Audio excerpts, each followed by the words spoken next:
Hi havia una vegada 3 porquets que vivien amb la seva mare. Un dia, la mare els va dir: «Fills meus, ja sou grans. És hora que construïu la vostra pròpia casa i visqueu per vostre compte». Els porquets es van acomiadar de la seva mare i es van posar en camí per construir les seves cases. El porquet més petit, que era el més mandrós, va decidir construir una casa de palla. «És ràpida de construir i tindrem molt de temps per jugar», va pensar.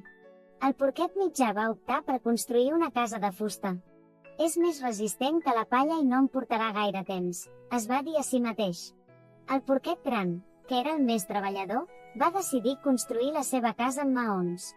«Serà la més forta i em protegirà de qualsevol perill», va pensar, tot i que sabia que li portaria molt de temps i esforç. Quan els 3 porquets van acabar de construir les seves cases, va aparèixer un llop famolenc que els havia estat observant. El llop va anar primer a la casa de palla. «Porquet, porquet, deixa'm entrar», va cridar el llop. «No, no, no. Ni per tot l'or del món obriré la porta», va respondre el porquet petit. «Doncs bufaré, bufaré i la teva casa enderrocaré», va rugir el llop. El llop va bufar amb totes les seves forces, i la casa de palla es va ensorrar. El porquet petit va sortir corrent a refugiar-se a la casa de fusta del seu germà. El llop, famolenc, va arribar a la casa de fusta.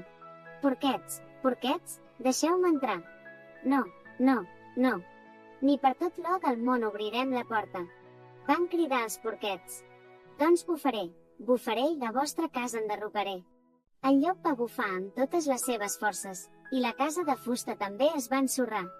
Els 2 porquets van fugir cap a la casa de maons del germà gran. El llop va arribar a la casa de maons. «Porquets, porquets, deixeu-me entrar». «No, no, no. Ni per tot l'or del món obrirem la porta», van respondre els 3 porquets. «Doncs bufaré, bufaré i la vostra casa enderrocaré». El llop va bufar i bufar, però la casa de maons no es va moure ni una mica. Furiós i cansat, el llop va idear un altre pla. «Entraré per la xemeneia», va pensar. Però el porquet gran, que era molt llest, va encendre una gran foguera a la xemeneia i va col·locar una olla amb aigua bullent. Quan el llop va intentar baixar per la xemeneia, va caure directament a l'aigua calenta i va sortir disparat, udolant de dolor. «Agu! Mai més intentaré menjar-me els porquets», va cridar mentre escapava cap al bosc. Els 3 porquets van viure feliços i segurs a la sòlida casa de maons, sabent que l'esforç i la feina dura sempre donen els seus fruits.